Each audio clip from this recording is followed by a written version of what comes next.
शाम की ठंडी हवा अपनी लय पे बह रही थी। वो चाय का कप लिए टेरेस पे कुर्सी डाले दूर आसमान को देख रही थी, जहाँ शाम के परिंदे अपने घरों को उड़ते जा रहे थे।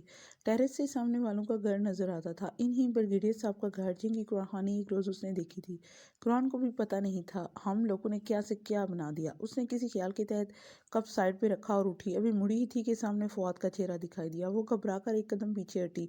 वो अंदर खुलने वाले दरवाजे में खड़ा था, सामने सीने पे हाथ पाते लम्ब भींचे उसे देख रहा था। तुम मुझसे कतराती फिरी हो, हालांकि तुम जानती हो मेरा कसूर नहीं है। वो चुप रही। कल दोपहर 3 बजे मैं स्टॉप पे तुम्हारा इंतजार करूंगा, मुझे तुमसे ज़रूरी बात करनी है। आई होप कि तुम ज़रूर मेरी बात सुनने आएगी। वो कहकर एक तरफ हो गया। मखमल का रास्ता खुल गया। वो बिना उसे देखी तेजी से दहलीज पार कर गई। एक कसम थी जो उसने खा ली थी, वो इसे तोड़ नहीं सकती थी। इसी लम्हे सीढ़ियां उतरते उसे महसूस हुआ कि शायद वो इस कसम के बोझ से अब निजात हासिल करना चाहती है। अब इसे वो कसम निभाई नहीं जा रही। बस एक दफ़ा वो फुआद से मुजाहिर मिल ले तो क्या हो जाएगा। बस एक दफ़ा, कल दोपहर 3 बजे। नहीं, मैं कसम नहीं तोड़ूंगी। उसने घबरा कर सर झटका। उसके अंदर सोचे में उसे वहशत ज़दा करने लगी थी। फिर उसे याद आया वो टेरेस से भला क्यों नीचे आने लगी थी। और हाँ, वो कुरान ख्वानी वाला घर। वो कुछ सोचकर घर से बाहर आई। साथ वाला बंगला बेलों से ढका खूबसूरत बंगला था। उसने गेट के साथ नसब बाहर बैल पर हाथ रखा, दुपट्टा शॉल की तरह कंधों के गिर्द लपेटे, ऊंची कसी पोनी टेल इधर उधर झुलाती वो इर्द गिर्द का जायजा ले रही थी। कदमों की चाप सुनाई दी और फिर गेट खुला। उसी मुलाजिम की शक्ल सामने आई। जी, ब्रिगेडियर सब घर पे हैं? नहीं, पर आप कौन? मैं मखमल इब्राहिम हूँ, साथ वाले घर में रहती हूँ, आगा हाउस में। ये कुछ पॉम्फलेट्स हैं, ब्रिगेडियर साहब को दे देना, वो पढ़कर मुझे वापस कर देंगे। मैं उनसे वापस लेने ज़रूर आऊँगी। ये ज़िम्मेदारी है, मैं तुम्हें दे रही हूँ, और ज़िम्मेदारी अमानत होती है, और अगर इमानत में खयानत की तो पुलिस रात पार नहीं कर सकोगे, समझे। चंद पॉम्फलेट्स और कार्ड्स उसे थमाकर उसने तनबीह की तो मुलाजिम ने घबरा कर अच्छा जी कहकर सर अंदर रख लिया। वो शाम और रात और वो अगली सुबह बहुत कठिन थी। वो लम्हे भर कभी ना सो सकी। सारी रात बिस्तर पर करवटें बदलते गुजरी। मुस्तकबिल बहुत से अंदेशों की धुन में लिपटा नजर आता था। वो क्या करे, किससे मशवरा करे, किससे पूछे, और जवाब तो उसे सोचने की जरूरत ही ना थी। जब सुबह के करीब उसने कसम तोड़ने का सोचा तो बिस्तर से निकली और मामला अल्लाह पर छोड़ने का फैसला कर लिया। कल उनकी क्लास में सूरह बकरा ख़त्म हुई थी और आज आले इमरान शुरू होना थी। गालिबन पहली 11 आयात पढ़नी थी।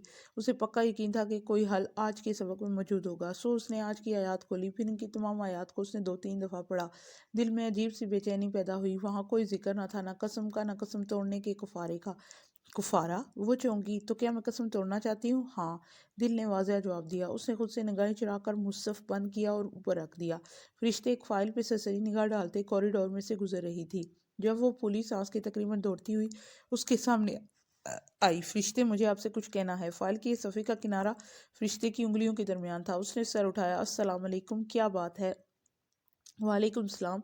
वो पुलिस आंसू के दरमियान तेज़ तेज़ बोल रही थी। वो एक फ़तवा लेना है। मैं मुफ्ती नहीं हूँ, मगर बस एक फ़कीह मसला है। ज़रूर पूछना, मगर आज की तफसीर सुन लो।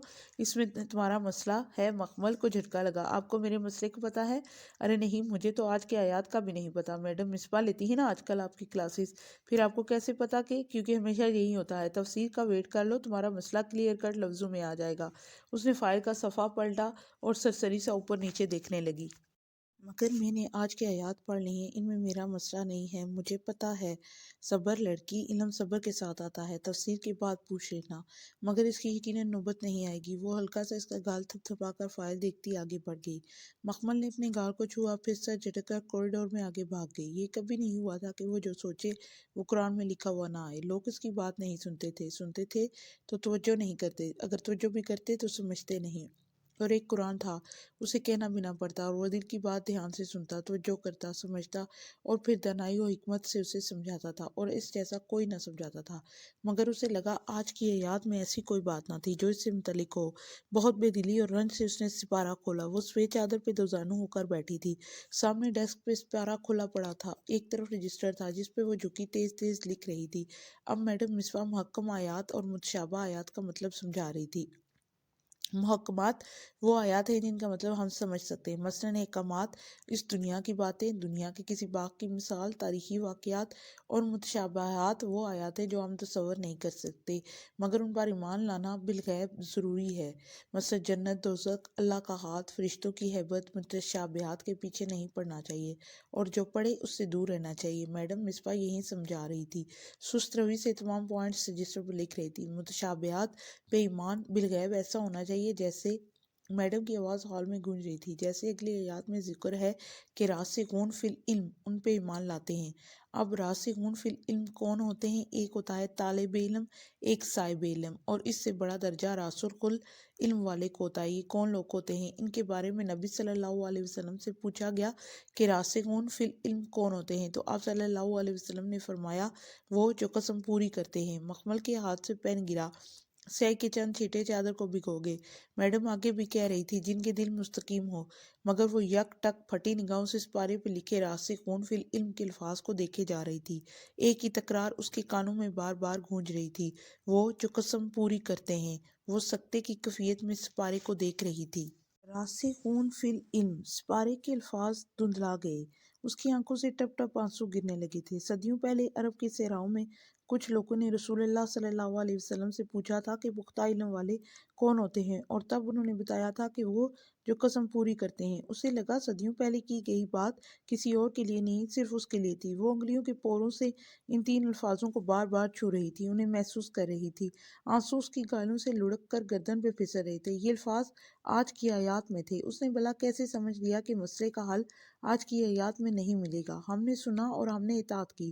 اس نے ہتھیار ڈال دیے تھے۔ قسم کھانا پسندیدہ تھا، لیکن اب وہ اسے ہمیشہ نبھاتی تھی اور جانتی تھی کہ یہی اس کے لیے بہتر تھا۔ اس روز وہ 3 بجے سے پہلے گھر آ گئی تھی۔ وہ صبح بہت زرد طلوع ہوئی تھی، آئینے کے سامنے کھڑی خود کو دیکھ رہی تھی۔ آج اس نے اونچی پونی کے بجائے سادہ سی چوٹی بنائی تھی۔ شفاف چہرے پہ ذرا سی پسر مردگی چھائی ہوئی تھی۔ وہ چند لمحے خود کو دیکھتی رہی، پھر سیاہ چادر سر پہ رکھی اور تھوڑی تک لپٹ کر بکل دوسرے کندھے پہ ڈال دی۔ آج اسے گواہی دینی تھی، فواد کے خلاف یا اپنے خلاف۔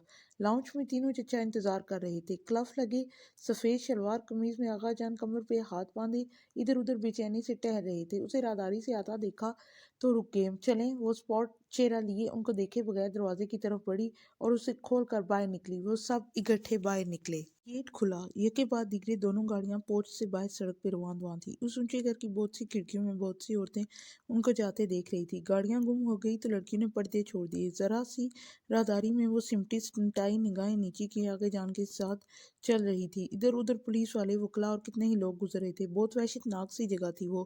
اسے سر نہیں اٹھایا جا رہا تھا۔ بس لمحے بھر کو اس نے چہرہ اوپر کیا تو کوریڈور کے اختتام پہ وہ کھڑا تھا، اپنے کسی سپاہی کو اکھڑتے تیور لیے غصے سے کچھ کہتا۔ یونیفارم میں ملبوس، سر پہ کیپ، وہ بہت وجیح تھا اور زندگی میں پہلی دفعہ مکمل کو اس پہ غصہ نہیں آیا تھا۔ اسے ان تمام لوگوں میں ایک وہیں اپنا ہمدرد لگا تھا۔ اس نے نگاہیں جھکا لی، کوریڈور کے موڑ کے قریب ہی تھی جب ہمایوں کی نگاہ اس پہ پڑی اور وہ ٹھہر گیا۔ آغا کریم کے بائیں کندھے کے پیچھے چھپی ہوئی گردن جھکائے آئی سیاہ چادر میں لپٹی لڑکی، جس کے چہرے پہ زمانوں کی تھکن رقم تھی۔ اس نے سر نہیں اٹھایا، وہ اسے دیکھتا رہا یہاں تک کہ وہ اس کے قریب سے سر جھکائے گزر گئی۔ ہاں، آغا کریم نے ایک متنفر نگاہ اس پر ضرور ڈالی تھی۔ وہ اب گردن موڑ کر اسے دیکھنے لگا، شاید وہ اس کی آنکھوں میں دیکھنا چاہتا تھا، انہیں پڑھنا چاہتا تھا۔ کوریڈور کے درمیان میں یکدم اس کالی چادر والی لڑکی نے گردن پیچھے کو موڑی۔ دونوں کی نگاہیں لمحے بھر کو ملی۔ اسے مخمل کی آنکھوں میں زمانے بھر کی تھکن نظر آئی، پھر اس نے چہرہ موڑ لیا اور اسی طرح سر جھکائے اپنے چچاؤں کے نرخے میں آگے چلتی گئی۔ کمرہ عدالت میں وہ قطار کی بائیں نشست پر سب سے پیچھے بیٹھی تھی۔ آغا جان اس کے دائیں طرف تھے، اس کی بائیں جانب کچھ نہ تھا، قطار خالی تھی۔ وہ سر جھکائے ساری کارروائی سنتی رہی، اس سے نظر تک نہ اٹھائی جاتی تھی، یوں جیسے ہر کوئی اسے دیکھ رہا ہو۔ پھر ایک ساعت کو جیسے ہی اس نے سر اٹھایا، دوسرے سٹینڈ میں بیٹھا گردن ترچھی کیے اسے ہی دیکھ رہا تھا۔ وہ دونوں ایک دوسرے کو دیکھتے رہے۔ ہمایوں کی نگاہوں میں سوال تھے، چبھتے ہوئے پریشان کن سوال۔ اسے زیادہ دیر تک دیکھا نہ گیا۔ وہ گردن موڑ کر آقا جان کو دیکھنے لگی، جو لب بھینچے وکلاء کے دلائل سن رہے تھے۔ نگاہوں کے ارتکاز پہ چونک کر مکمل کو دیکھا۔ کیا؟ وہ جس طرح انہیں دیکھ رہی تھی وہ ذرا سے الجھے۔ جائیداد میں میرا حصہ مجھے مل جائے گا؟ اس نے سرگوشی کی، نگاہیں ان پر سے ہٹائے بغیر۔ ہاں، کیوں نہیں؟ یہی اگر میں پوچھتی کہ کیوں نہیں تو کیا مطلب؟ میں ابھی جا کر ہمایوں داؤد کے خلاف بیان دوں تو کیا گارنٹی ہے کہ آپ مکر نہیں جائیں گے؟ تمہیں مجھ پہ شک ہے؟ اگر ہے تو؟ آغا جان کے ماتھے پہ غصے کی لکیر ابھری جسے وہ ضبط کر گئے۔ تم اب کیا چاہتی ہو؟ یہ، اس نے کالی چادر میں سے بیگ نکالا، زپ کھولی اور ایک کاغذ اور پین نکال کر ان کی طرف بڑھایا۔ صرف میری فیکٹری میں شیئرز کی قیمت 9 کروڑ کے لگ بھگ ہے، باقی کے حساب میں ابھی نہیں مانگ رہی۔ یہ آپ کی چیک بک کا چیک ہے، رقم میں نے بھر دی ہے، اسے سائن کر دے۔ اس نے پین ان کے سامنے کیا۔ وہ کبھی اس کو دیکھتے، کبھی پین کو۔ آغا جان، مخمل بچی نہیں ہے، آپ مجھ سے میری آخرت خرید رہے ہیں۔ اگر میں نے جھوٹی گواہی دی تو میں پل صراط کے پار کرنے سے پہلے ہی گر جاؤں گی۔ اگر گرنا ہے تو کچھ ورتھ تو ہونا چاہیے نا۔ آپ یہ سائن کریں، میں ابھی جا کر جھوٹی گواہی دیتی ہوں۔ اس نے پین اور چیک ان کے ہاتھ پہ رکھا۔ इस हाल में कोई मेरे इशारे का मुंतज़िर है। मैं ये चेक साइन करवा कर अभी उसको बैंक भेजती हूँ। जैसे ही ये चेक कैश होगा वो मुझे सिग्नल करेगा, तभी मैं गवाही दे दूंगी, वरना नहीं। उन्होंने चेक को एक नज़र देखा और फिर पेन को। दूसरी तरफ मखमल का नाम पुकारा गया। वो इन्हें मुतरब्बा निगाहों से देखती उठी और सर उठाए पूरे एतमाद से कटहरे की तरफ बढ़ी। आगा करीम कभी चेक को देखते और कभी उसे जो कटहरे में खड़ी थी और उसके सामने गिलाफ में लिपटा कुरान लाया गया था। वो निगाह इन पे जमाए पलक झपके बगैर कुरान पे हाथ रखकर चंद फिक्रे दोहरा रही थी। उन्होंने आखिरी बार चेक को देखा और फिर तैश में आकर उसे मरोड़कर दो टुकड़े किए। मखमल तल्खी से मुस्कुराई, सर झटका और वकील की तरफ मुतवज्जो हुई। वो उससे कुछ पूछ रहा था। फवाद की जमानत मंसूख हो गई थी। उसके खिलाफ सबूत बहुत से थे। वो वापस जेल भेज दिया गया। वापसी का सफ़र बहुत खामोशी से कटा। वो आगाजान की लैंड क्रूज़र की पिछली सीट पर बहुत खामोशी से सारा रास्ता बाहर देखती आई थी। जब कार पोर्च में रुकी तो वो सबसे पहले उतरी। लॉन में बहुत सी औरतें तेज़ी से उनकी तरफ बढ़ी थी। क्या हुआ? वो किसी को देखे बगैर तेज़ी से अंदर चलेगी। इस एहसान फरामोश लड़की ने फवाद के खिलाफ गवाही दे दी। जलील ना हो तो, मगर फिक्र की बात नहीं है, वो जल्दी बाहर आ जाएगा। केस इतना मजबूत नहीं है। गुफरान चचा और असद चचा उन्हें तसल्ली देने लगे, मगर ताई मेहताब का चेहरा सफ़ेद पड़ता गया। हाय मेरा फवाद! वो सीने पे दो हथर मारकर ऊंचा ऊंचा रोने लगी। रोते रोते वो लुढ़कने को थी कि फिजा और नाइमा ने आगे बढ़कर उन्हें सहारा दिया। पल भर में लॉन में कोराम मच गया। अपने कमरे में पर्दे को हाथ में पकड़कर जरा सी झुर्री से देखती वो पुरसुकून खड़ी थी। काली चादर सर से फिसलकर पीछे गर्दन में पड़े बालों पे फिसल गई थी। पूरे बाल चेहरे की तरफ में गिरे थे। वो कांच सी सुनहरी आंखें सुकेड़े पुरसोच निगाहों से बाहर का मंजर देख रही। वो स्टोन से टेक लगाए नंगे पांव घास पे रखे बैठी थी। जूते साथ उतरे पड़े थे। सफ़ेद शलवार कमीज और सर पर गुलाबी स्कार्फ कस के बांधे वो गर्दन झुकाए दोनों हाथों में छोटा कुरान लिए पढ़ रही थी। छुट्टी हो चुकी थी और लड़कियां इधर उधर गुजरती बाहर जा रही थी। उसे सूरत कहफ पढ़नी थी। आज जुमा था। अस्सलाम वालेकुम।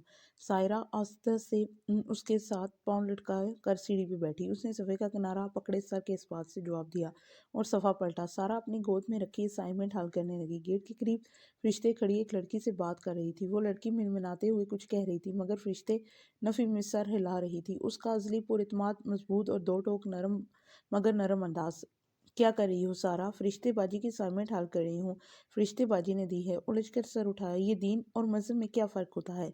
दीन रिलीजन को कहते हैं, जैसे इस्लाम, और मज़हब किसी भी दीन के किसी स्कूल ऑफ थॉट को कहते हैं। जैसे इस्लाम में दो मज़ाहब हैं, अहले सुन्नत वल जमात और अहले तशय्युई।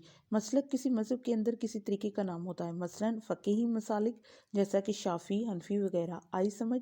तुम्हारा फ़हम अच्छा है मखमल, फरिश्ते ने समझाया था उस दिन। उसने ज़रा सी गर्दन मोड़ी। फरिश्ते इसी तरह से बात कर रही थी।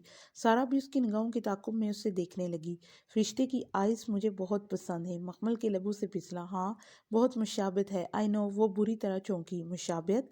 वो एकदम पुरजोश होकर उसकी तरफ मुड़ी। मुशाबत है ना सारा? मुझे हमेशा फरिश्ते की आंखें देखकर लगा है ये किसी से बहुत मिलती हैं। तुम्हें पता है किससे मिलती हैं? तुम्हें तो नहीं पता? हैरान हुई। क्या उनके कज़न से? कज़न कौन? छोड़ो, तुम बताओ किससे मिलती हैं?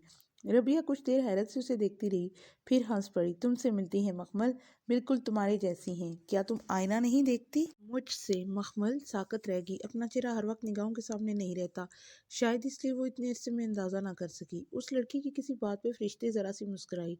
उसकी आंखें मुस्कुराते हुए किनारों से ज़रा छोटी होगी, बल्कि उसकी अपनी तरह हूबहू। वो पलक झपके बिना उसे देखे गई। वो बैकग्राउंड से टेक लगाए घुटनों पे किताब रखे सोच में गुम थी। भूरे बाल खुले शानों पे गिरे थे। मुसरत अंदर दाखिल हुई तो वो इसी तरह खला में घूर रही थी। आहट पे चौंकी। अम्मा, बात सुने। हाँ बोलो। मुसरत अलमारी खोलकर कुछ तलाश कर रही थी। आप मामू लोगों से फिर कभी नहीं मिली? नहीं। उनके हाथ लम्हे भर को थमे, फिर दोबारा कपड़े उलट पुलट करने लगे। मामू की एक ही बेटी है ना? हाँ शायद। उसका नाम क्या है? पता नहीं, वो मेरी शादी के बाद हुई थी। वो मतलूबा कपड़ा निकालकर खुले दरवाजे से बाहर चली गई। और ये तो वो जानती थी कि अम्मा शादी के बाद मामू से कभी नहीं मिली, ना ही वो खुद कभी उनसे मिली थी। उसने तो इनको देखा तक न था। अम्मा और अब्बा की पसंद की शादी थी और अम्मा के खानदान वालों ने फिर कभी कोई राब्ता न रखा था।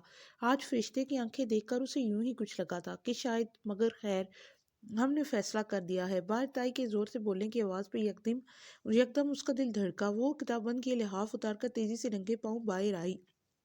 اس نے دروازہ کھول کر دیکھا۔ آغا جان اور تائی مہتاب بڑے صوفے پر پر رونق بھرے انداز میں بیٹھے تھے اور مسرت ان کے سامنے جیسے بے بس سی کھڑی تھی۔ دروازہ کھلنے کی آواز پہ مسرت نے اسے دیکھا، بے بسی آنکھوں میں آنسو۔ اپنی بیٹی کو بھی بتا دینا۔